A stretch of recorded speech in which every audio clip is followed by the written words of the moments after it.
All right, welcome back to the Spartacus Project, everybody. We've got a hot take this week, technically. This is Chris Gobby's 10 hottest, most attractive women in arm wrestling. And this, to preface, this is all Chris's list. I would have felt it very disrespectful if I would have contributed in this list in any way because I'm married with a beautiful wife. So this is all Chris. I'll give my reactions or input. I'm not sure I have no idea what Chris is gonna say, who the women are gonna be. But I'll give the best possible input I can if I know who they are. So after that, Chris, I'll turn it over to you. Who are the 10 hottest women in arm wrestling? Okay, so number 10, you might not know her. She's from Connecticut. She has pulled. She's a former puller. And I'm not sure if they all have to be active pullers, but I think they all are and or refs anyway. So they're active in the sport. So number 10, I have Kelly Jean, Connecticut, probably in her late to mid 30s. You might not know her, but she's a solid eight. I'm looking. I'm trying to look it up. Why do you think she's a solid eight? Um, well, she's definitely like I find her above average attractiveness, but she's incredibly, and of course it's a little bit biased because I've had conversations with her, but she has incredible sex appeal. Like she has incredible confidence, which for me carries over to their general appeal. Okay, I think I found her. She's a blonde. Yeah. Kind of a snaggletooth. Mm-hmm.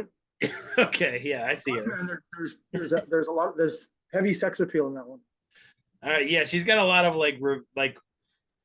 she's got a lot of photos on here on her Facebook. I see she's like dressed as like a cowgirl, and she's Yeah. dressed as like a secretary with knee-high boots. Is she single, Chris? Uh, no, she's not single. Oh, I was gonna say, well, that Connecticut's close to you. You might have had a shot at that. Yeah, we've had that conversation before. Oh, all right. I don't want to air you out. Okay. All right. Number 9. Yeah. So number 9, I have Fia Rezik. You know her. Yeah, she's the Danish Sweden. puller, right? Danish or Sweden? Yeah, Sweden. Yeah. Yeah. Um, I'm just Um, yeah. I'm trying to look up recent pictures. Oh, I see her right here. Okay. Yeah. She's the good one. She's the good active puller, isn't she? Well, she's a world champion, right? She's Yeah. an Olympic pro. She mixes it up with the best women in the world. Um, hot body. Body's a solid 9. Face is an 8. She's up there. Sex appeal. I don't know much about her personality, so I don't know level of confidence, but I have to believe at the level she competes at, she's a confident woman. Yeah, she's the one that won the WAL. That's right. She won the WAL. She's 5'7", it says on her WL thing, so she's too tall for you anyway, Chris. Oh, for sure. All right, who's the And number unless she has low self-esteem and is a big drinker, yeah, there you go. I'm out of the fight anyway. Number 8, I got Miss Kelly Bills. Oh, geez, you're that's low. You're below balling her. I don't gotta look her up. Maybe yes, maybe no, and it's limited because I don't really know much about her, but I know that she's attractive and she's incredibly bold and confident with a ton of piss and vinegar in her personality. And for me, that adds to the general appeal of a woman. I know we're talking about physical beauty, but that personality to me plays a small factor in their general attractiveness. So I got her number 8. Okay, I can go more in depth on this one. I don't want to say too much because my kids are probably going to watch this and it's going to be on YouTube, and there's going to be like 40 other people that see this. But yeah, she's a solid 10. Looks wise, gorgeous, great tits, amazing ass. Every arm wrestling tournament we go to, all the women come up and are like, "Oh, you used to be a power lifter," and she's like, "No, I never." So they're like, "Well, where'd you get this ass at? Like, you got this big thick donk." I don't know. She's always had an ass. Even when she was 100 pounds when I met her, she had an ass. Yeah, incredible shape. Um, Perfect amount of muscle for a woman where it's not too much muscle. Everything's firm, solid. Amazing. God, Kelly's probably going to get pissed that I say this. Amazing in the sack. She's a giver and a taker, submissive or very versatile. I probably feel silly talking about my wife this way, but yeah, she's a solid 10. She should be number 1. I mean, I understand why you don't, but yeah, knowing what I know, she's number 1. She's number 1 all time. But okay, And a little bit of context. I tried to create, well, I did create a top 10 list of the women that I thought were the best in bed, right? We talked about this, I constructed it, and then I told you that I can't do it because they all carry the same variables. Like when you're talking about attractive women, number 8 or number 4 can have different reasons. There can be different reasoning behind them being 8 or 4. But when it comes to uh, a woman in bed, it pretty much comes down to confidence, um, a little bit of athleticism, agility, all that stuff. But the variables always carry over to each person. So to make that list and have it all speculative, because I've never slept with any of them, is a very, very hard list to make. However, in this list, I take that sexuality, I take that that factor into building the list, like confidence, sex appeal. These things play a factor in a woman's general attractiveness. And your wife has definite sex appeal. She's attractive, there's no doubt about it, but tremendous confidence, very bold, strong personality, and I find that incredibly attractive. So that gives her an edge. I mean, that's a factor. I've never met her, right? Like I'm going on photos. I've never met your wife. I think I've met every woman in this list except for your wife. So, but yeah, You probably met her once at Michigan State's when you came years ago. But honestly, that she looks completely different now because she wasn't even lifting or like competing then. The past 3 years, she got big into lifting, and clearly I'm biased, but yeah, I could go into a million reasons. She's gonna be the one editing this, so I don't want to. I don't want to say too much crazy shit. So let's just go on to the 7 women you think are hotter than my wife, Chris, since she's editing. We'll dissolve it down to that. So number seven. I'm gonna have trouble pronouncing a lot of these women's names because they're European. But number 7 is Anna Valenciuk. Yeah, so I think she's Lithuanian, but she's on my friends. See it with a I see it with a B. Yeah, yeah, she's the big ref. She's not big. She's the ref at a lot of big time events. Yeah. Yeah, I haven't seen too much of her. She looks like a real down to earth girl. Yeah, she's into lightsabers and Pokemon and hentai. She rides horses. I see. Yeah. There's not much I can add on other than she's tremendously attractive. She fits into that top 10 ilk, but I don't know much about her but I'm just going on that one. I'm just going on sheer optics. I don't think I've met. On Facebook, her profile picture a while back was a bottle of open prescription drugs. So, I did see that. That's a factor. That's a good thing for me. That's not a red flag for me. That's a go all in type of variable for me. All right, perfect. Who's number 6? 6 is an older name. Is she still active? I don't know. And she was on my original top 20 list. And her and I got into a big argument because she thought I didn't place her high enough. I think she's originally from Massachusetts or New England, at least. Valerie Beach. Oh yeah, I don't got to look that one up. Valerie Beach. I remember when I started pulling, she was around. Yeah. Well built, really lean for a woman. Yeah. If I remember correctly, really lean, right? Very lean, tall, maybe 5'8". Very lean, very muscular. Low body fat percentage, and yet had like good breasts, like very good breasts. Yeah, big fake tits. Yeah, for sure, which is a plus. Chiseled features, very confident, high sexual confidence. Easily. I think I had her 4 or 5 back in my original 20 list. Yeah, and I think she's one of those ones too where the like you talked about factoring in sex appeal. I think the sex appeal from her could vary depending on the kind of guy you are. She seemed almost like I don't mean to sound disrespectful. She seemed almost like a prostitute. Like she was like very. Stop it! I'm not gonna rifle her up to 2 because you said that. Like she's gonna stick at that position. Don't try to sugarcoat it. No, I'm not saying you should bump her up. I'm saying like she could be off the list for some people or number 1 for people that are into that. She seemed like she was like down for. Not my kind of girl, truthfully, but she seemed like she would take it all and didn't care. Very, very aggressive. And I like how you added that at the end so Kelly didn't kick your ass on that one. Way to save yourself on that one. Not my type. Yeah, no, yeah, I'm not. chiseled. No, it really isn't. I mean, like she seemed like it, she seems like one of those like Hawk Tuah girl. That's how I see her. Like the girl that got famous off talk. Like that's Valerie Beach to me. She seems very, very super slut. Which some dudes are really into that. Like she seems not, super. but not Darren Bills, right? No, he likes No, the I'm wholesome, not. I'm not. the wholesome, hardworking.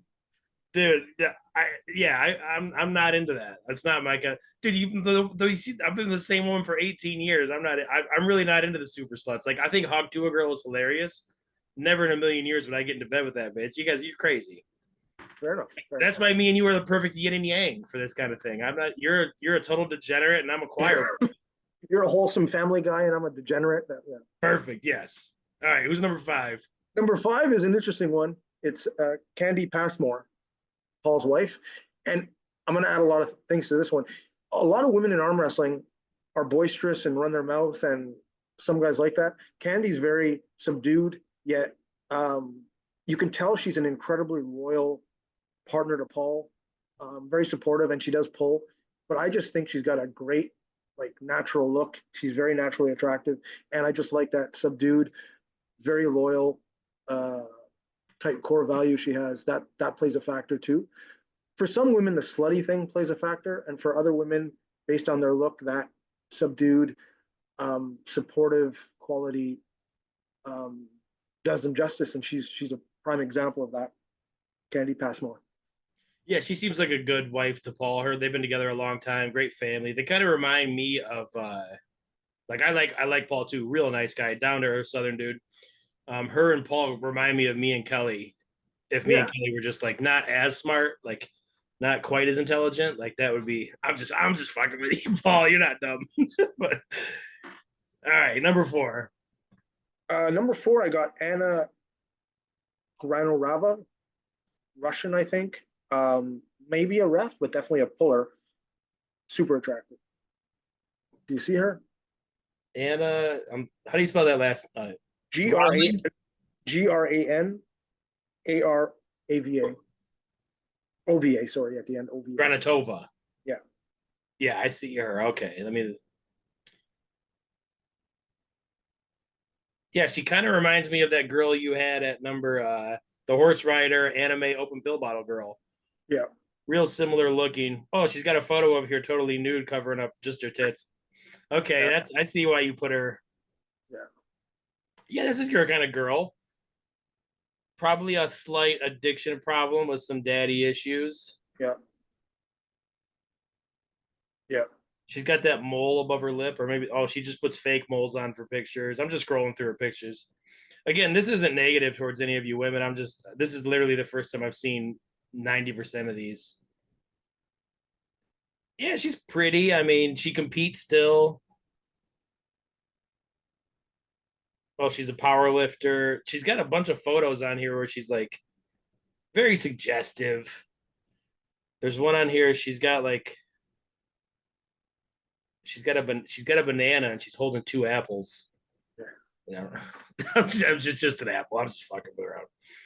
Yeah, she's pretty. I mean, I don't. Yeah, I don't. This is number 4 on your list. I have Okay. specific taste, man. I have specific taste. Okay, number 4. Okay. All right, so what's number 3? Number 3, I'm going to take some heat on our 27 subscribers, but yeah, number 3 is an older lady. She might even be like in her 40s. Anna Mezarenko. World-class smile, super classy, and ridiculously attractive in the face. Ridiculous. Like, I just think her features are incredibly unique. She's got an unbelievable, authentic smile. And of course, I've never hit on her because, you know, I'd, bad things would happen to me. But she's, for me, just on smile and face alone, and incredibly classy. But that's not, that's not here Oh, nor there. this is Igor's wife. Yes, sir. Yeah, does she referee a lot? I don't know if she promotes a ton. I don't know if she referees a lot, but she promotes like um, the paraplegic or the special Olympic version of arm wrestling. She does a lot of that stuff and supports a lot of the handicapped arm wrestling. And you're going off current day looks, right? Are you going like in their prime or are you going right now? No, I mean, I'm probably 5, 6 years ago, but like, I don't know. But her smile and yeah, just for me, I mean, it doesn't hurt that she's you know, a hell of a good ambassador and human being. But for me, her smile, best smile in arm wrestling. And I haven't seen a picture of her in a few years, mind you. I'm going back 3, 4 years. I'm going off memory, but world class smile, All authentic. right. This one, I don't see it. I mean, I know who you're talking about. I remember years ago, like when I first started pulling, I remember seeing her. I'm scrolling through all of her pictures too right now, trying to like get more. Like she's a little long in the tooth now for sure. Um, and honestly, she looks like she's like 6 foot fucking tall, which isn't a problem. I She mean, might be tall. yeah, not a problem really, but like, yeah, I don't. This is. Just, what would you rate her on a scale of 1 to 10? She's an 8. Yeah. Based on my recollection, she's an 8. Okay. See, I'm leaning like 5. Like she seems very normal to me. I don't like it's not my list, and I mean I don't want to like argue with you for the sake of arguing. I don't even think she cracks the top 10, bro. That's fair, man. I That's feel like fair. it's your list for sure. The smile alone, man. The smile alone. Yeah, she's got a pretty smile. I mean, yeah, I just don't. I mean, I'm sure Kelly's gonna post pictures of these women. She's gonna like link them into the video as we do it, and I hope people argue in the comments so that we can kind of. It's hilarious how beauty or being hot or pretty can be so subjective. Because like she's high on your list, and I wouldn't even think of her, and I know who she is. Like I remember seeing her for a long time, but I wouldn't even think of her. No, man. Crazy hot. All right, that's what you're into. So number 2 and 1 we're talking their home run hitters. Like these are these aren't too hard to figure out. But number 2, and for a while was number 1, but number 2 is Caroline Peterson, Sweden, world class arm wrestler, uh, lightweight, currently super active and kicking a lot of ass. She was in a few East versus West matches. Why can't I Caroline, picture her? Caroline Caroline, with a K. no, see, I don't even know if it's Carolina or Caroline. It's Peterson's her Oh, I last see name. it. Yeah, I know her. She's pretty. Yeah, Yeah, really fit, pretty girl. Yeah, way better looking than Igor's wife for sure. yeah. Well, that's why she's 2 and not 3. Right? I get it. Yeah. Um, what do you think the prettiest thing about her is? If you had to pick the prettiest thing about her, what is it? Well, she has gorgeous features. Her eyes are. She's got amazing eyes. Just generally, full lips, great eyes. Generally, all her features are strong. She's fit, and there's also a lot of confidence and sex appeal with her. She's very confident, much like many world class athletes. She carries it well, super confident. Um, I remember hitting on her once. I sent her a message once. I said, "Man, you wouldn't believe this, but last night I slept with a woman that looked just like you, except she was probably about 10 years younger." She didn't like that too much, but yeah, anyway. Yeah, she's pretty for sure. I can Yeah, see the appeal for her over the other yeah. one, sure. Yeah, and you threw me out. You threw me off with Igor's wife. For some reason, she just leaves a weird taste in my mouth. But yeah, Caroline's definitely prettier than her. And she speaks English too. I remember watching her poll on East versus West. She actually speaks really good English too. So got that going for you. Unless you want her to say other things. No, out of my league. But Okay. it's not going to hamper me from sending her messages. No, man. All right. Well, you didn't list this woman from 2 to 10, so I already know who your number one's going to be. Unless you're a total renegade, who's your number one Well, number hottest one for me female? is by far the most beautiful woman in arm wrestling, and I don't even know if I can pronounce her name, um, but she is a ref. Judica Wierenska, Judyka, and the last name Weir, and then some. What's Brunette, the last name? Weircinska.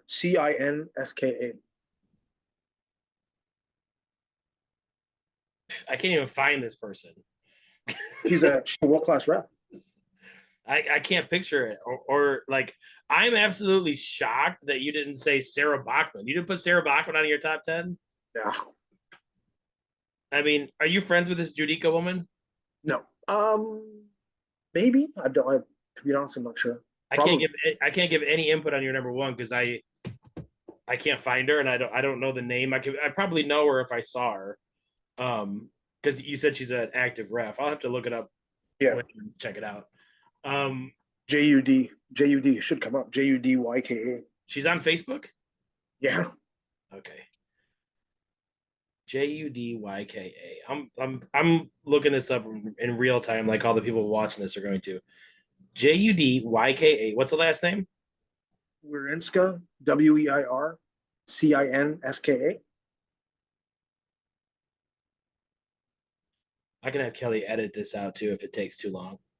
Oh, I see her. Yeah, she looks like she has the same face as all the other women you were into, except she's got huge tits. That's the only difference.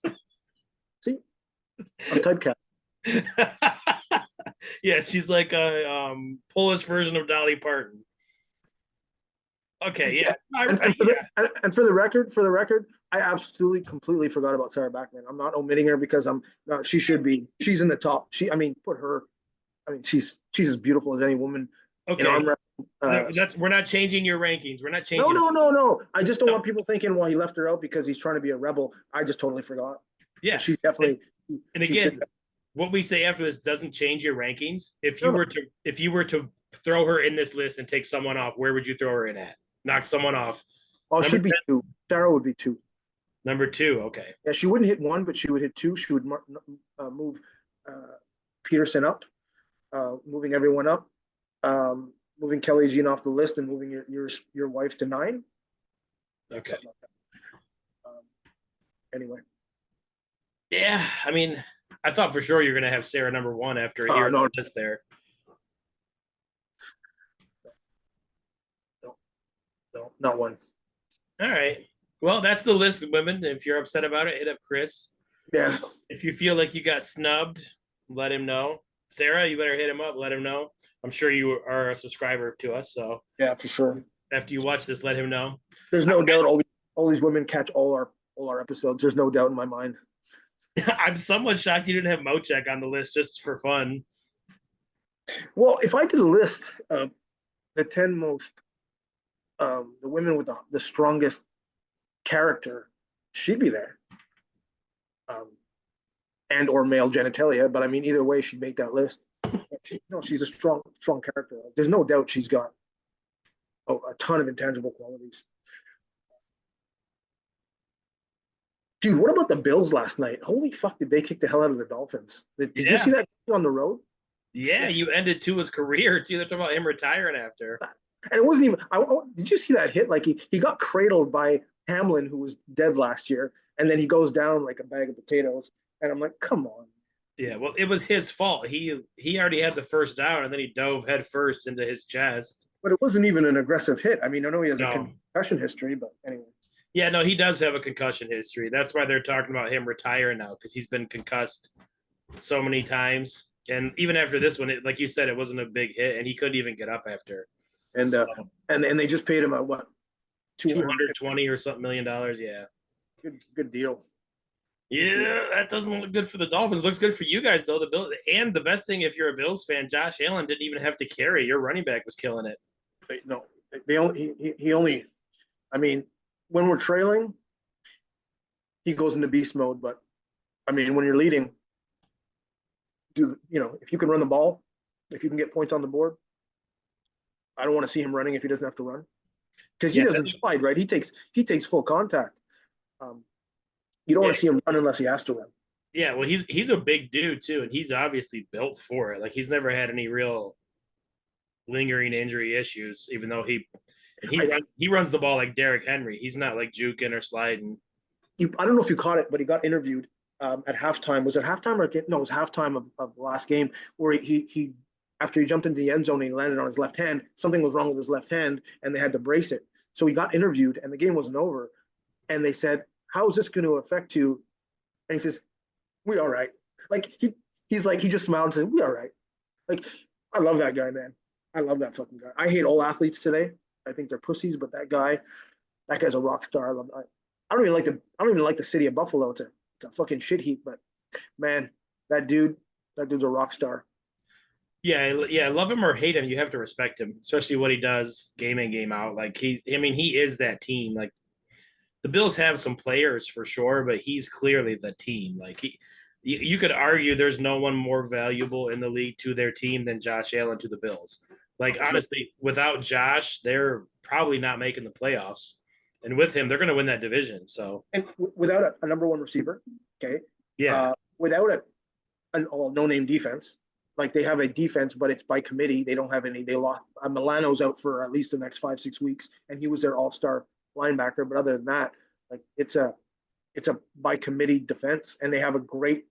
Their head coach is a former defensive coordinator who has a great defensive mind, but keep their defense keeps them in a game, and Josh will get they'll run for one or two, pass for one or two, and hopefully they win. yeah, no, he's definitely. I like the Bills. I've always liked the Bills. I don't know if it's because they have the same last name as me. I know my brother was always a fan of the Bills too. He was a big Jim Kelly fan and like Thurman Thomas, and like I've always liked the Bills. I was not a huge Josh Allen fan, not from the way he plays or like his demeanor. I just thought so. Maybe I'm like cynical because so many people in the press love him and talk so much about him. And it's the same thing with like Joe Burrow and Lamar Jackson and even Patrick Mahomes to an extent. When so many people love someone, I immediately start picking like, well, what about this? And ever since I've started doing that, he's done nothing but earn more and more respect for me. So yeah, I don't dislike him at all. I'm a fan of his for sure. He's a legit stud. Yeah. And I want to ask you too. Yeah. Before you sent us on a foot, dude, we could talk football for forever. So, you sent me on a tangent there. Auden Larratt is pulling the Korean Hawk. I don't know how to pronounce his real name, but his fake name is the Korean Hawk. Great big like power lifter, strong man, bodybuilder guy. Looks like he's like 260 pounds of straight steel. And he has a little bit of arm wrestling experience. I'm not sure how much real arm wrestling experience he has, but there's videos out there of him like beating Larry Wheels at a cafeteria table and stuff. Auden Larratt has a match with him in 2 weeks, and Auden's been training his ass off. I haven't looked up anything on the Korean Hawk. I don't know if he has been training. What I assume he's not too so stupid to completely bypass training for this. What do you think about this match at all? They're perfectly hand-picking opponents for him. They're not picking good arm wrestlers. They're picking big muscular guys that look good and will automatically be a favorite in the minds of many people out there.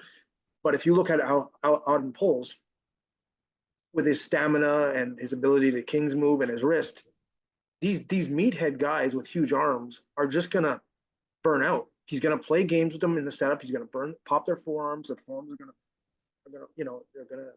they're gonna get emptied, and that's what they're doing. They're picking these big. It looks impressive, but it's not really impressive.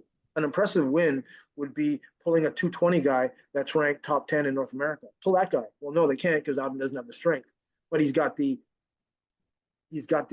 wrist and the tactics to take a big fucking amateur out of his game, and that's what they're gonna do.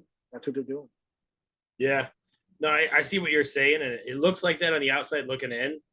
I'm probably higher on Auden than most people just because of like, and this isn't. I'm not higher on the way he pulls or his mentality or anything other than I think success level, like win or losing at the table. I think he's really good, and whether you're a fan of him or not, he's going to start winning a lot. Even I think he's gonna fuck this Korean Hulk up. Like I've been watching his videos. He looks like he's gotten much bigger where it matters. Like it's almost like watching him transform from a boy to a man. Looking at his videos now versus his videos a year ago, he's way more muscularly mature in his forearm and his bicep. Like he can hook, he can press, he can top roll. He's super tall. I mean, so he's got all these things, and I don't disagree with anything you're saying. And his his genetics are, top shelf, to say the least. So why is he pulling a bodybuilder who's kind of playing in arm wrestling? Why? Why don't you pull a top 10 North American guy? Why not? Because he'll get exposed. Yeah, I think it's exactly what you're saying. I think they're playing chess. They're strategically they're getting like the Korean Hawk has a following over like they're Yeah, yeah. trying like Auden has 60,000 subscribers on YouTube already. They're just building a foundation for him. They're trying to get him paid, I think, essentially, and it's a smart move on their part. He has a solid foundation of followers. Korean Hulk has a foundation of people. He's pulling people that have names. I think we're going to see Auden versus Brian Shaw before we know it. Like, Again, gimmick, another gimmick match. yeah, Now I get it. I get why they do it. Just don't tell me that the purpose of challenging people is to bring Auden to a level of absolute arm wrestling excellence, because that's not what you're doing. You're putting him on a path of gimmicks, clowning, and I know why you're doing it. I understand why they're doing it. Just don't try to bullshit me and tell me that the priority is putting him on a path of excellence and seeking out his potential, because that's not the way to do it. And they're protecting him in a way, because he's not going to get hurt by these guys. I mean, he could get hurt. He could get hurt if like let's. I don't think they'll have him pull Brian Shaw. I think it would be awesome, like to do that like a year from now or something, or even 6 months from now. He could get hurt by the unknown. Like he doesn't. I don't unless Devon has people all over the world watching this guy. No one really knows how much this Korean Hawk dude is pulling or training or like. Devon's done the research, and Devon knows if they've set up the match. Devon knows that he's pretty confident that Auden has more stamina, wrist technique, gamesmanship, all that shit. Or else they wouldn't do it. Yeah, I don't think even if you don't know Devon and if you don't know how Devon is, and you just watched Auden pull, Auden's gonna have more gamemanship and technique than this guy. Like he's very technically crisp. He's very smart with the refs. He coaches the refs. Auden already knows. He's already got a PhD in that from his dad. Like it's clear he's been coached in that. He's got everything you need, and I'm not doubting his potential. I'm just saying, don't tell me that your goal is arm wrestling excellence, because that's not the path he's on. And I don't think that they pretend that that's the path he's on. Um, but for me, this is a gimmick match. It's not even Brian Shaw is Brian Shaw's not an arm wrestler. Oh yeah, but we've seen him. He's not an arm wrestler. He's not an arm wrestler. Okay. And I don't care how big he is, and I'm sure he can do a lot of damage just on hand and wrist alone, and being the strongest man in the world. But he's not an arm wrestler. Yeah. If you outline it like that, this is 100% a gimmick match. Like this guy has a little. It's almost like James English, but larger in a Korean skin. Like he's just reskinning his opponents. Another guy that is not a master of arm wrestling, is not a student of arm wrestling. He's a powerlifter, bodybuilder, playing with arm wrestling, and he looks really good. And if you don't know anything different, and you're watching a YouTube synopsis or some type of intro to this match, you're thinking, wow, that kid from Canada is going to get crushed because this guy's a big muscular guy. But that's because you don't know anything about arm wrestling. But if you know anything about arm wrestling, you know that Auden's a huge favorite, and he should be. But it's a gimmick match. But I get it. Like, I get it. They're trying to pump up his following, and there's nothing wrong with that. Yeah, it is what it is, and it's a gimmick match. Yeah, it's not pursuing arm wrestling excellence for sure. It's pursuing a future. Like it's not a bad move on their part. Like he's so young, arm wrestling excellence is gonna come later anyway. Like you said, he's not gonna beat these guys now. He's not going to beat these top North American guys. He's not going to beat world class guys, but he can build a huge following on social media and end up a professional arm wrestler the rest of his life, making bank, posting videos of him working out. So I don't fault them for doing it. I in my mind, what I'm thinking, these matches like James English and Korean Hulk, they make it so hard for us as hardcore arm wrestling fans or arm wrestlers ourselves to gauge where is Auden really at. Because we don't really know where James English is. We don't know where Korean Hulk is. Well, what do these wins mean? But we know that James English is an amateur. And we know that this Korean guy in an arm wrestling world is an amateur. They are not pros. They're not elite pros. They don't have a resume of great wins. And I don't care what you think you are. Unless you have a resume of wins over elite pros, you're not an elite pro. If you don't have a resume of wins over pros, you're not a pro. So he's pulling amateurs and he's beating them. Good for you. But for me, Auden is an amateur arm wrestler. Show me where he beats pros at his weight class. Show me. It's not English, and it's not this Korean guy. Show me. So he's an amateur, and they're building his personality and his following. There's nothing wrong with that. But the kid's an amateur. Yeah, I don't disagree with that. He is an amateur until he beats an opponent who's not. Right. Now, sure. does he have the IQ of an amateur? No. Does he have the technical acumen of an amateur? No. He's got a good brain. He's got the best coach in the world. But he doesn't have pro level strength, right? And if he goes against a top 220 North American, he will lose because of strength. Who do you think the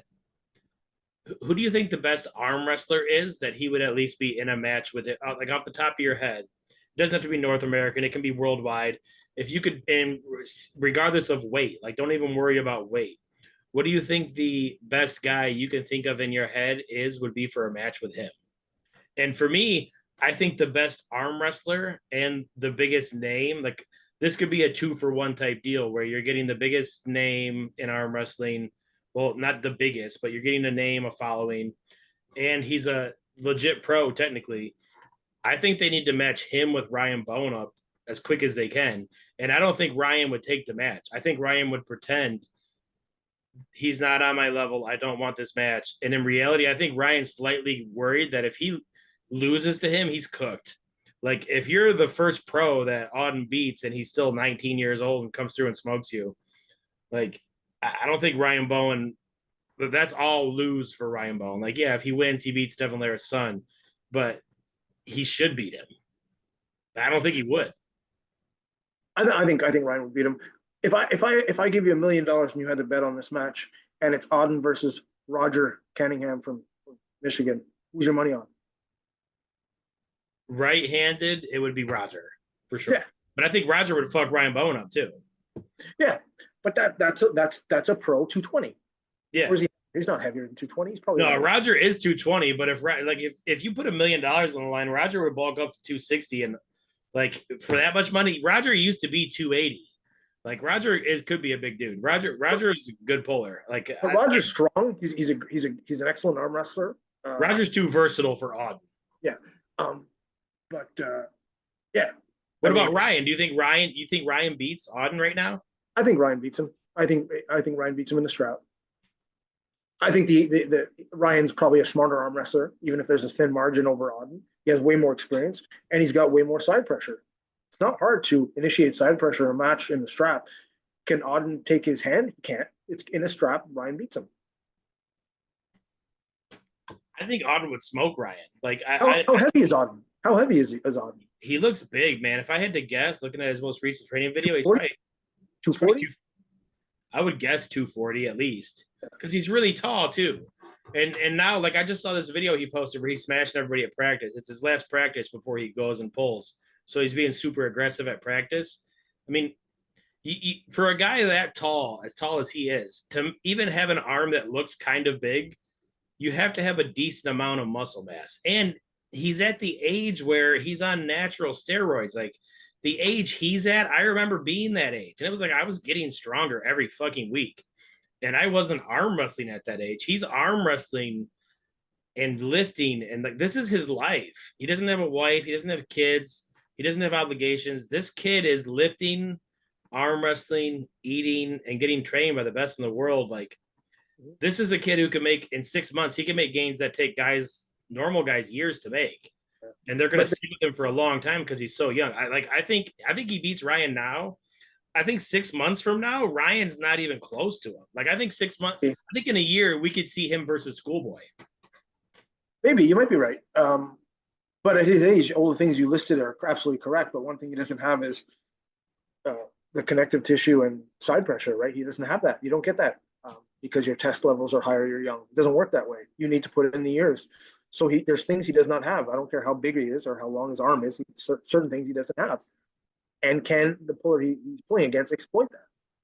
I don't know. But Ryan's a very good arm wrestler. He's very versatile and he does have very good side pressure. I worry about the weight because if Auden's 245 and Ryan comes in at 205, we have a problem. If they can both come in at, I don't know how heavy Ryan can get, but definitely Auden has the bigger frame. But my money would still be on Ryan. I think if Ryan took it serious and came in juiced up, my money's on Ryan. I'd like to see that match, honestly. And I know Ryan's talked about it in the past, how he thinks it's like he thinks it's a gimmick or a joke match. But like Ryan, your whole career is a fucking joke. No. Like you should take that match. I think people would like that match and like to see that match, People, regardless of what the weights are. Like this is a guy who pulled fucking Khalid after Khalid pulled Schoolboy. Don't tell me you have any standards when you're accepting a money super match with a man after he's pulled another guy. Like get the fuck out of here, Ryan. people still, whenever I say something though, as a rebuttal, they'll say, "Yeah, you lost to Ryan Bowen." I mean, yes, my right arm lost to Ryan Bowen, but he was 65 pounds heavier, and my left crushed him, and I made $1,000 that day losing to Ryan Bowen. So, you know, I don't feel too shameful about it. But well, yeah, Ryan's not a bad arm wrestler, and like you said, he's not even the same. Whenever you punch up and pull someone not in your weight class, if you win, it's amazing. Like people underestimate. I think it's almost an old head thing where they're like, "Oh, weight doesn't matter in arm wrestling." If weight didn't matter, they wouldn't have weight classes, motherfucker. Like, yeah, it matters for sure. Size, bone size, general human strength, it matters a lot. That's why there is weight classes. So, yeah, if you take a match with a guy bigger than you and you lose, there's no shame in it. no, for sure. But I mean, I like to see that match, but I'm not sure I would favor Auden. I have to do more research on him. I haven't been following up on him too much, but I mean, the future is bright. There's no doubt. He's a future world champ, number one ranked type guy. There's no way he's ever going to quit arm wrestling, right? He's going to go forever, and he's just going to keep getting stronger and better. But you still need X amount of years in to the elbow. The elbow takes. I mean, you're talking about at 19, 20. Well, a 20-year-old version of me that can bench 440 and can do dips with 3 plates around his waist could not beat the version of me now at arm wrestling, despite the fact that I was 40, 50 pounds heavier at 19, 20. He wouldn't beat me. Doesn't have the elbow. Yeah. Doesn't have the elbow. I agree with what you're saying for sure, where you have to develop it. But I can't say I'm 100% certain. I'm fairly certain Auden has been pulling probably his whole life. Like he's probably been pulling. Not driving inside with his elbow, not driving inside because Devon, his father, wouldn't have it. He's not driving inside with the desire to stop a match or to pin a match. He's not done that. It's not his style. He hasn't been grinding. He's been clowning and gimmicking. And I'm not saying now he's not inside pulling and developing it slowly, but it still takes X amount of years. Yeah. Because when he was 15, he wasn't driving in a hook as hard as humanly possible. He wasn't doing that at 14, 15.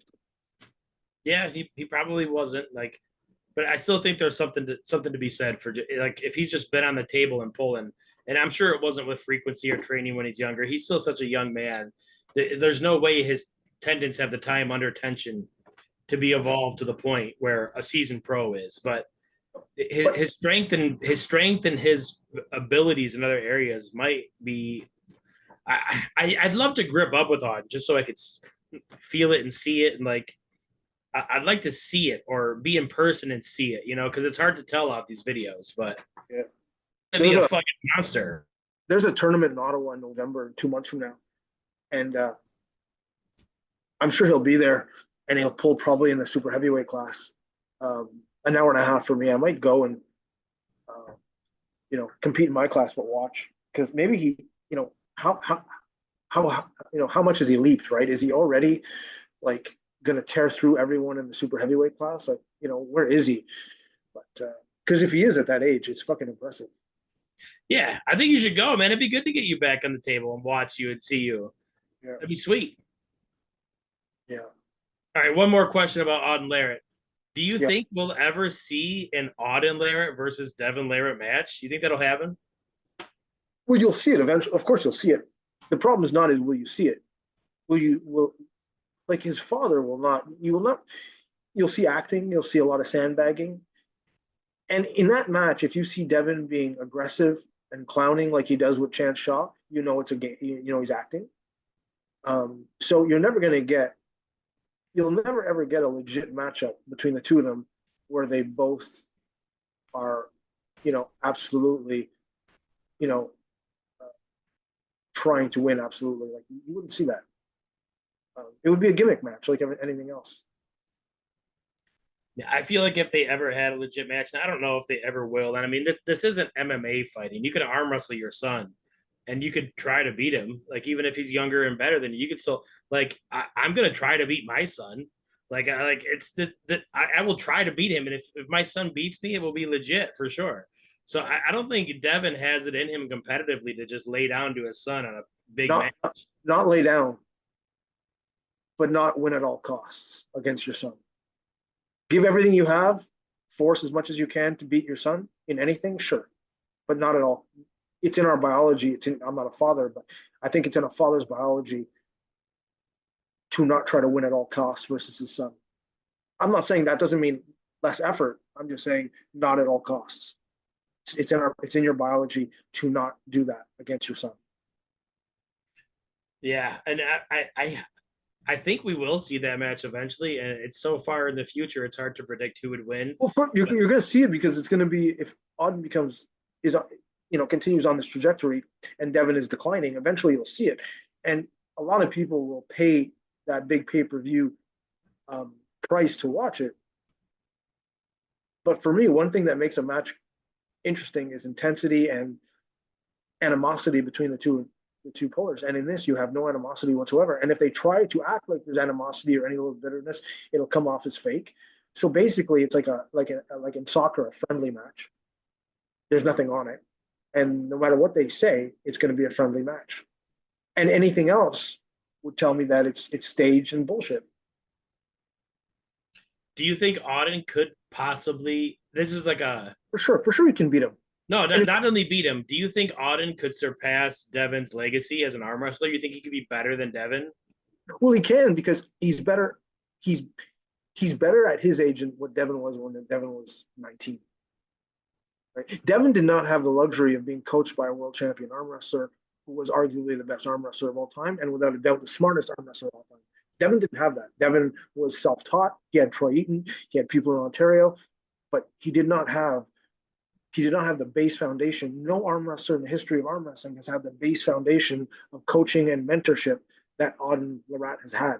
No one, not John Brzenk, no one, not Ron Bath, not Todd Hutchins, no one. So he has this luxury, and if he has a drive, and obviously the genetics are there, he could be the next GOAT, and easily he can surpass Devon, easily, without a doubt. He's starting with more information.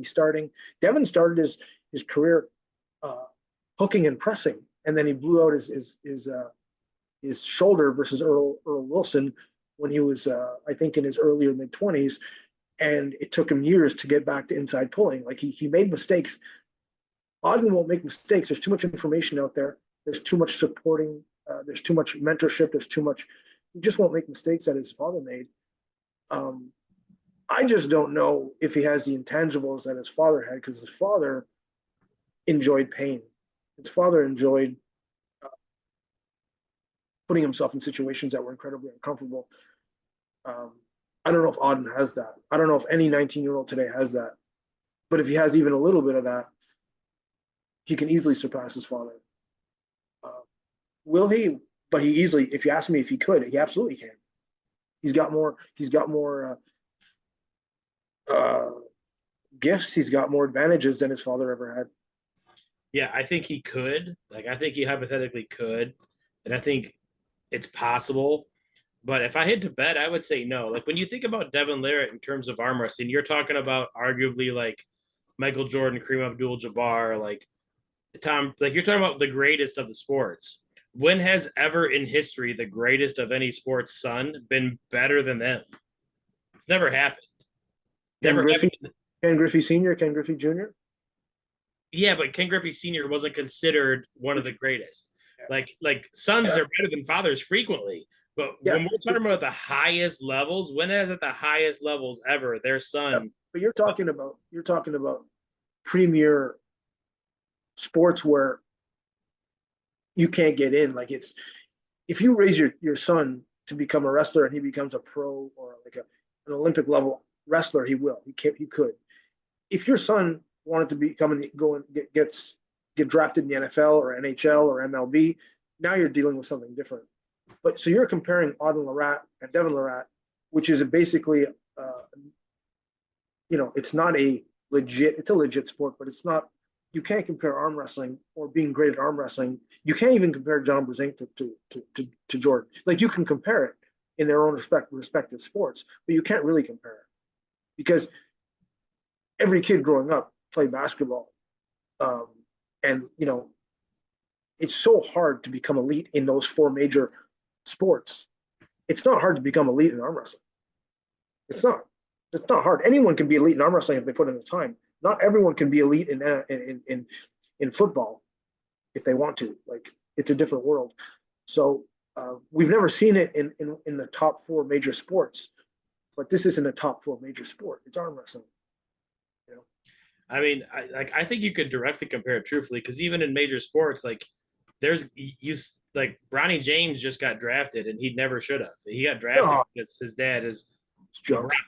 Like your dad being that has advantages for you. Not only having them as a father and their genetics and their coaching and tutelage if they're a good father and they mentor you, you're gonna get like Auden is reaping the benefits right now of his. If Auden's last name wasn't Larratt, we wouldn't know who the fuck he was, and that would have nothing to do with him as an arm wrestler. Like he's not at the level where people would know who he was. He's not that good yet. But his dad's Devon, so we know who he is. And I think Auden could do it. I don't think Auden will do it, mainly for the reasons that you listed. I don't think he's as crazy. Like, I think Devon Larratt is a little bit crazy. I think he's a slightly crazy human being.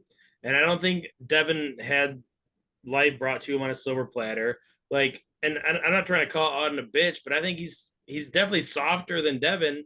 Like, I think if you want, like, that's why it's so hard for the son to be better than the father who's great, is because life's so much easier. They don't have that dog in them. Devon's generation is the last generation that can be tough, really tough. And I don't mean tough in a fight. I just mean resilient and tough. That was the last generation. Anything past Devon's generation, there's a softness. Not because out of design, but because life is just easier. You have iPhones, it's just life is just easier. So, I mean, no matter how much he's coached, he'll never be his father because life, is Auden in 2 years going to give up everything and go join the army and become an elite soldier? No, he's not. Why would he? And his father wouldn't let him. Like, and that's why he will never be Devon. He doesn't have that craziness or that, I don't know what you want to call it, but Devon had the world in front of him, could have done anything, and he decided to go to the military. That's not a crazy thing. That's an honorable thing to do. But it takes a lot of internal things to push yourself to do that when life is easy. It's one thing if you come from, Mississippi with no money and you have no education and you can't get a job. So you talk to a Navy recruiter and he brings you in and he promises this and you go overseas. That's one thing. But when you're a person of privilege and you decide to join the army and go overseas and fight, and you're a person of privilege, it reminds me of a player that played for Arizona, Tillman. He quit football. He played 2-3 years. Yeah, he was Tillman. He quit. He decided to go fight in Afghanistan. Yeah, and then he got killed. But it's like he had millions. Like he had a contract, and he decided to leave football to go fight. Like you'll never see that again. That was the end of it. You'll never see that ever happen again. You'll never see that. I mean, it can happen, and I think it's almost like cyclical. Like how you talk. Like you've seen the meme. Like strong men create easy times create weak men create hard times. Like I think we're kind of at that low end right now with all this bullshit that's going on in the world where men are starting to be harder. Like like we're gonna start going back up, even if the times, like even if we're not in World War III, if we're not, like men are just gonna be harder and like I'll use my son as an example. I see myself as a hard man. Like I'm not weak. I'm not soft. I am who I am, and I'm not scared. And I'm like, I see myself as a hard man. I don't think I'm the toughest guy in the world or any of that kind of bullshit, but I'm not a pushover. My son has had technically a soft life if you were to look at it, like on the outside. We've never been poor. We've never been struggling. My son is way tougher at 13 than I ever was. Like my son's tougher than some grown men. Like this is a kid. he's been practicing hard wrestling practices as a 13-year-old against 16 and 17-year-old kids for 2 hours, 3 days a week. And then his other 3 days, I take him to the gym and he lifts hard for 2 hours. Like this kid's like a fucking mercenary. And it makes no sense. Like if you saw him at home, you'd be like, oh, this kid's a computer nerd. He plays games. He plays like this kid's not hard. And then you see him the other hours of the week. This kid's a savage. And it makes no sense, really. He hasn't had a hard life. He's just so driven. Yeah. He literally is the most driven, hardest kid I've ever seen. And it gives me inspiration for the future generations to see like he's coming from an easy life technically, but he's so self-motivated. You can self-motivate yourself into being a hard person. Yeah, and I agree, but I think the difference is he's self-motivated. He's driving in areas that he's passionate about. He's hardworking in things that he's passionate about, and he's allowed to do this because he's able to, because you brought him up with freedom. But if he didn't have the ability and he had to do things that he didn't want to do because he didn't have a choice, and he had to go work 16 hours in a fucking refinery or a steel mill,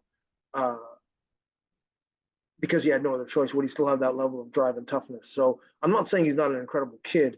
I'm saying that we don't know what people are made of until like they can't do what they want to do anymore. They can't lead the life that they want to do. And then, can they still, at what level they can survive? So he no doubt, you say he's harder than you, but you have to be tested. Now he's testing himself in areas that he wants to test himself, and he's passionate about wrestling, and he's passionate about lifting weights, and he definitely has a ton of character and resiliency and all that stuff, heart. But for me, it's what do you do when you lose everything, and you can't do the things you can't do hobbies, you can't do passions, you can't do things of interest. You just have to work and work and work.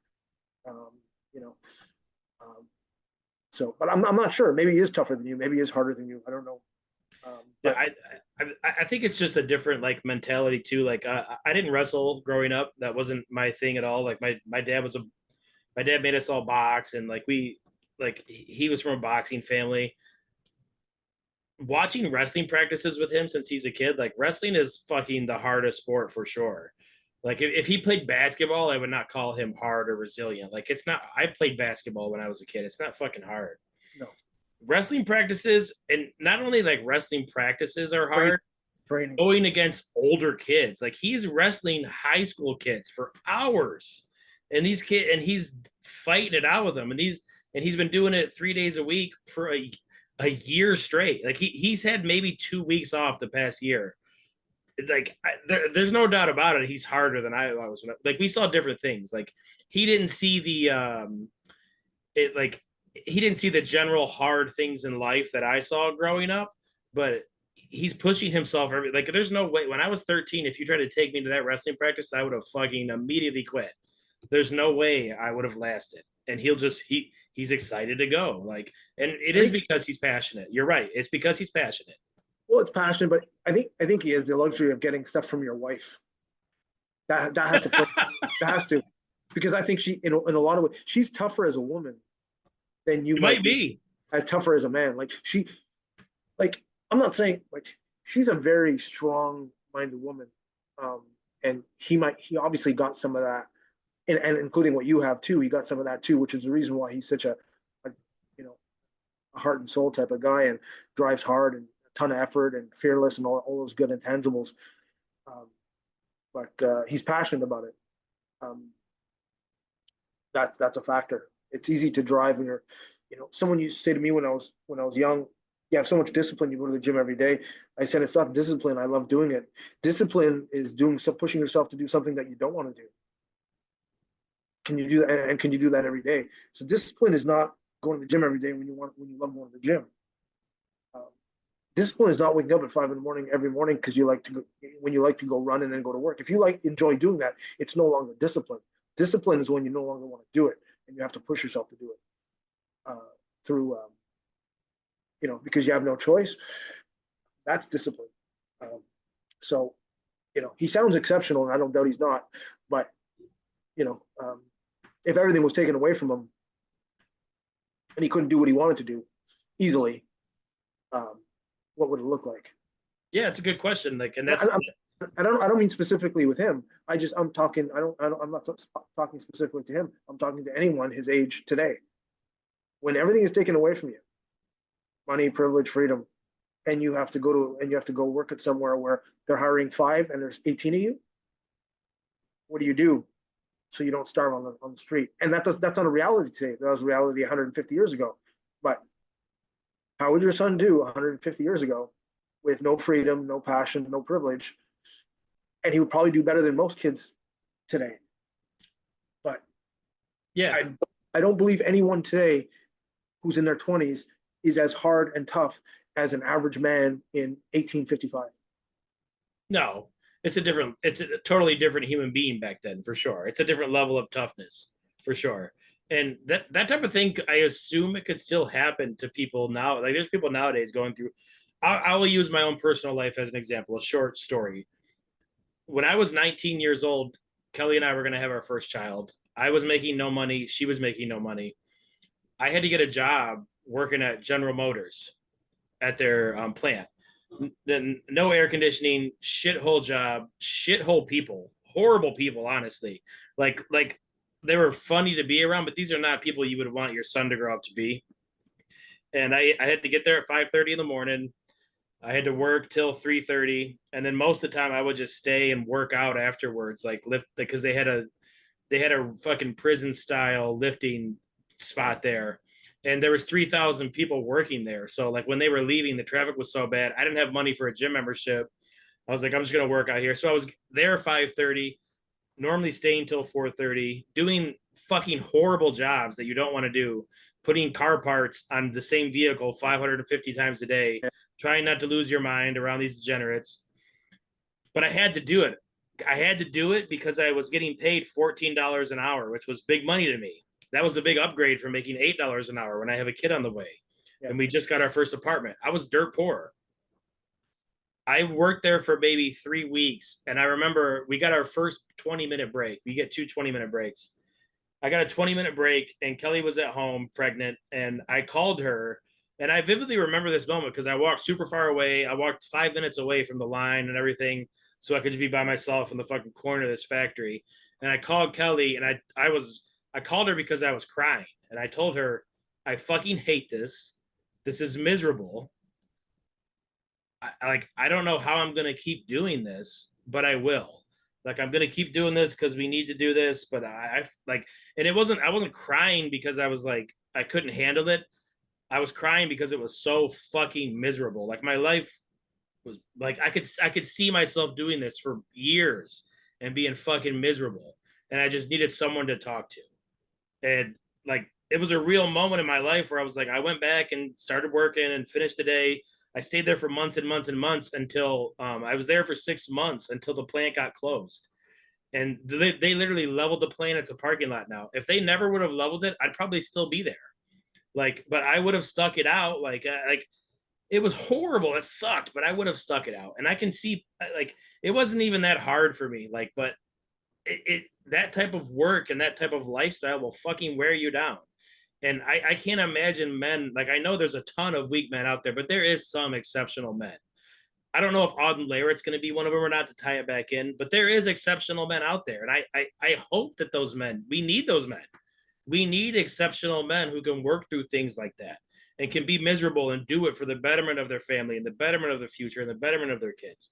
So I still think it exists. Like, yeah, I'm not as tough as my fucking grandpa or granddad. I'm not even as tough as my dad, but times aren't as tough. So yeah, I still think there is men out there who can push through things.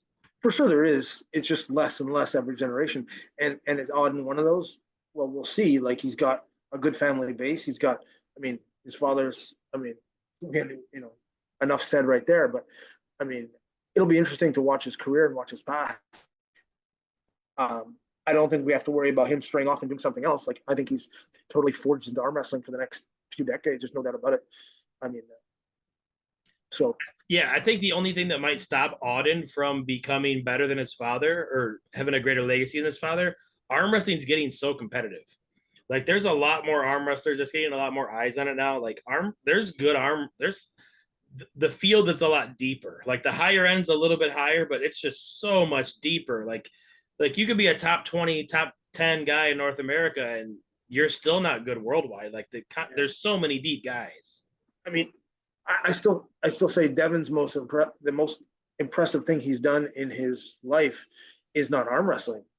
For me, what he's done in arm wrestling, he's not the GOAT, but he's arguably he's up there. One of the most decorated arm wrestlers of all time. But he did something when he was in the military that for me is way more impressive than anything he's done in arm wrestling. Um, I mean, he did this thing where you do this. Yeah, that endurance race. Yeah, you run with a backpack. I don't know, 20K, 30 kilos on your back, and you do like 20, 30 miles. I don't know, and then you grab a canoe and you run with the canoe and the backpack, and then you put the canoe in the water, and then you paddle, and then you ditch the canoe and you do another 20 miles or something like that. And he won, but the next guy behind him was like 2 hours away or something. Like it was a stupid gap. Like this is way more impressive than anything he's done in arm wrestling. I also heard something else that he was in a military bar and he bet anyone that how many push-ups they can do. He can do 10 times the amount. So some guy did, I think some guy did 80 push-ups, and Devon proceeded to do 800. And the story I heard was that he was able to support one arm. He was taking breaks with one arm. Like he wouldn't do 800 consecutive. He would rest one arm, stabilize himself with one arm, and then do like 50, 60, rest the other arm, 30 seconds, do 50, 60, and he did 800. And I don't know if it was 400 and the guy did 40, but he did it. Now, I don't know, it could have been bullshit, but my point is these tales of attrition and endurance for me are way more impressive if they're true than anything he's done in arm wrestling, in my opinion. Yeah, I've seen the video of that race you're talking about. I think it's probably on his YouTube channel. If people want to go way back and watch it, it's a super young Devon Larratt. Jody's videotaping it, like cheering him on. Yeah, super impressive what he did there. And that story, I think he did 1,140 or 1,400 push-ups, and it was everybody bet their paychecks at his job, and he ended up buying a motorcycle with it. I think that's what he said in the story. So yeah, either way, super impressive. Yeah, those are crazy fucking. That's like David Goggins type stuff. Like Devon Larratt's kind of like a David Goggins type. If you said to John Brzenk or Cobra Rhodes or Ron Bath or Johnny Walker back in the day, and you said, "Hey, listen, what would you think about trying this military marathon or triathlon?" They're like, "Why the fuck would I want to do that? That looks brutal." Devon looked for brutal. He embraced brutal. Michael Jordan, well, Michael Jordan's not a good example. LeBron James doesn't embrace brutal. Um, you know, that's what made him special as a human being, and also what allowed him to excel in arm wrestling, be a little bit reckless.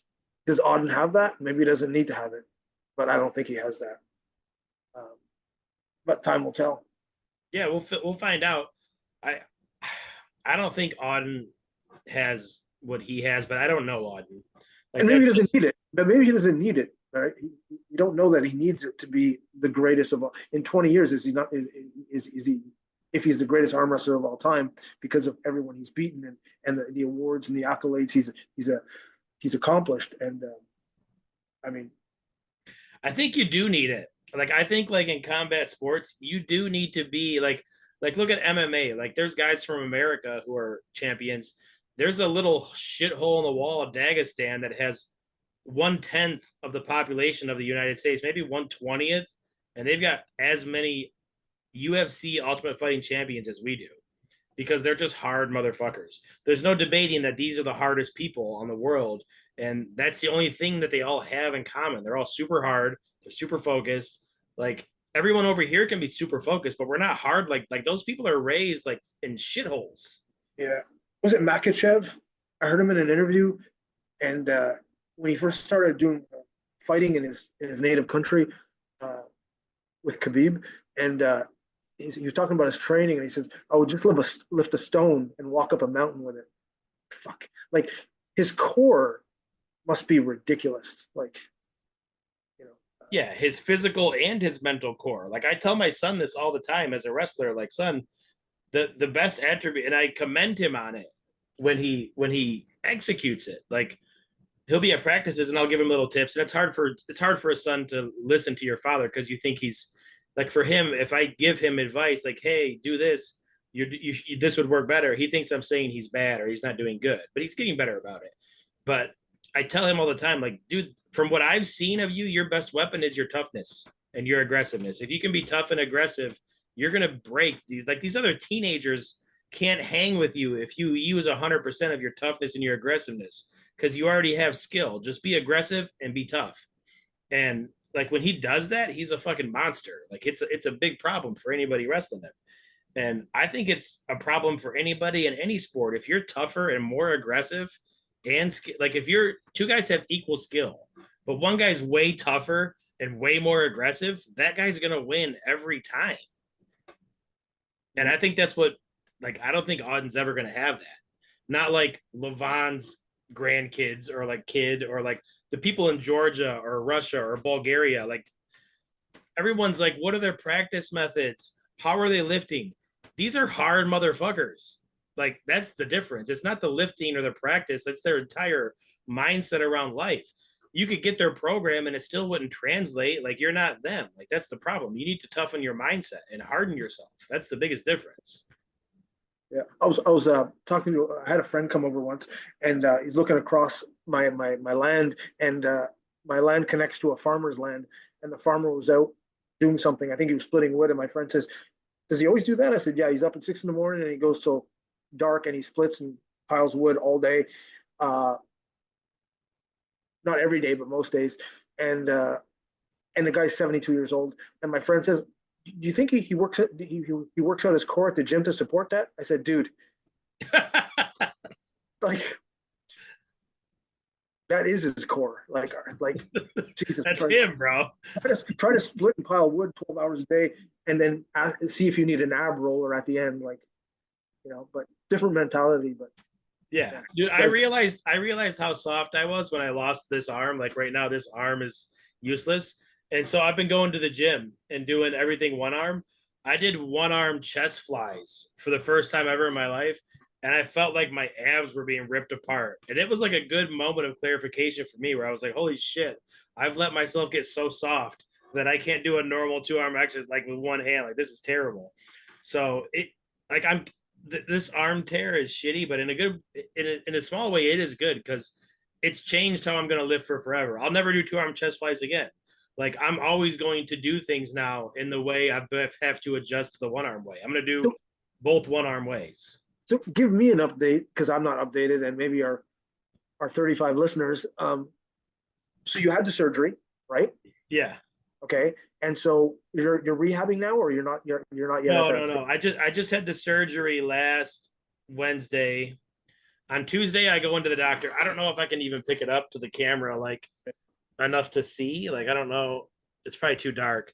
I've got stitches on my bicep and stitches on my forearm. He had to cut me twice.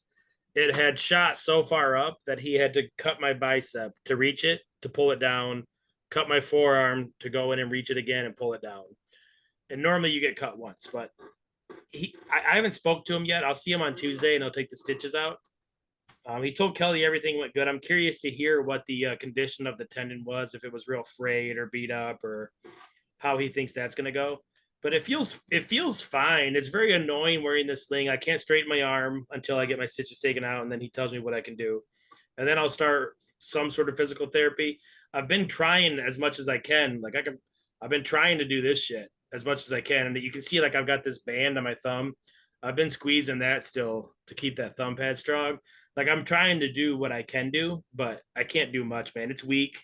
I've got nerve damage in my forearm from the forearm incision. My whole top of my forearm's totally numb. Like I feel nothing, and Jesus Christ. I don't know how long that's gonna last. He said that won't affect function, but I won't. I can't. I feel nothing. I could pour boiling hot water and I wouldn't feel it. Um, but I'm hoping that it comes back stronger. I'm curious. We'll see what happens as it goes. I'm not gonna quit. I will arm wrestle again right-handed for sure. I'm just not sure how long it's gonna take. But But don't you think there's a possibility that you'll be stronger? yeah, he said that. He said every time he's done this with people who are competitive like me or lift or do strong, he said it's most common with like people that move shit like strong men, power lifters. you normally will come back stronger because instead of the tendon just being attached to the bone, they drill 2 holes. They take a synthetic material and attach it to the end of the tendon, loop that and the tendon through the 2 holes and tie it to the bone. So now he said the tension is much greater, and I can feel that. Anytime I have this sling off and I'm just trying to straighten my arm out, not even like straighten it, just straighten it a little bit, I can feel the tension. It's super fucking tight. Like I don't know if I'm even going to be able to straighten my arm anymore. Like it's fucking tight, like real tight.